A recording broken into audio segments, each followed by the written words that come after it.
Sir लोकांचं चाललंय तरी काय मला काय समजानाच आमचं इथं घाम निघायला लागला पण सर लोक काय मनावर घ्यायना. तर नमस्कार, जय महाराष्ट्र पब्लिक. मी आहे गौरव वागचौरे आणि आज मी चाललो होतो कॉलेजला. आज कॉलेजमध्ये असाइनमेंट जमा करण्याची आणि एक्झाम फॉर्म भरण्याची शेवटची मुदत होती. याच टेन्शन मध्ये काय करू 1760 डोक्यामध्ये विचार घेऊन मी पोहोचलो कॉलेजला. कॉलेजमध्ये आल्याच्या नंतर सगळ्यात पहिल्यांदा मी एक्झाम फॉर्म भरून घेतला. त्याची एक प्रिंट काढून मी आलो स्टाफ रूम मध्ये. तर स्टाफ रूमच्या बाहेर आल्याच्या नंतर इथं बघा ग्रंथ प्रदर्शन केलेलं होतं. कारण हे ग्रंथ प्रदर्शन हे 14 एप्रिल निमित्त केलेलं होतं. आणि हे ग्रंथ प्रदर्शन नेमके आहे काय हे तुम्हाला सांगण्याची गरज नाही, कारण हे तुम्हाला माहितीच असेल.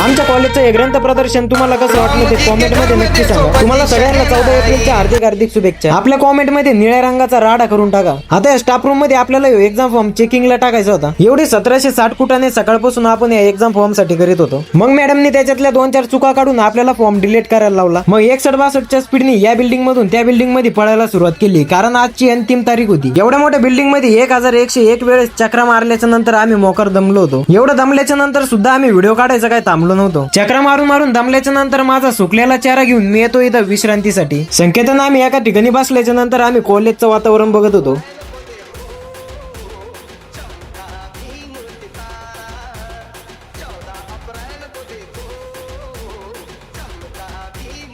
दुरुस्त केलेला फॉर्म आम्ही 3 नंबर हॉल मध्ये घेऊन आलो सरांकडे. या सरांनी पाठवलं गांगाळे सरांकडे. अरे या सर लोकांचं चाललंय तरी काय मला काय समजानाच आमचं इथं घाम निघायला लागला पण सर लोक काय मनावर घ्यायना. गांगाळे सरांकडे आल्याच्या नंतर सरांनी फॉर्म चेक बी केला आणि सही पण दिली. 0 मिनिटांमध्ये फॉर्म सबमिट करून टाकला. 1760 विचारांचं ओझं कमी झाल्याच्या नंतर मी निघालो उन्हात आणाच्या अगोदरच घरच्या दिशेने. ऊन तर खतरनाक पडलेलं होतं. डायरेक्ट उन्हाच्या जाळ्या लागत होत्या म्हणून काहीतरी थंडगार पिऊशी वाटलं. घरी घेतलेली एक बॉटल दम निघाना म्हणून रोडलाच बाहेर काढली. एवढ्या उन्हात आणाचं आपल्या आत्म्याला शांती भेटावं म्हणून एक स्टिंग ची बॉटल तोंडाला लावून गटागट वाजवली. कधी नाही मिळाल्यावर स्टिंग पिऊन आपला ब्लॉग इथंच संपवला.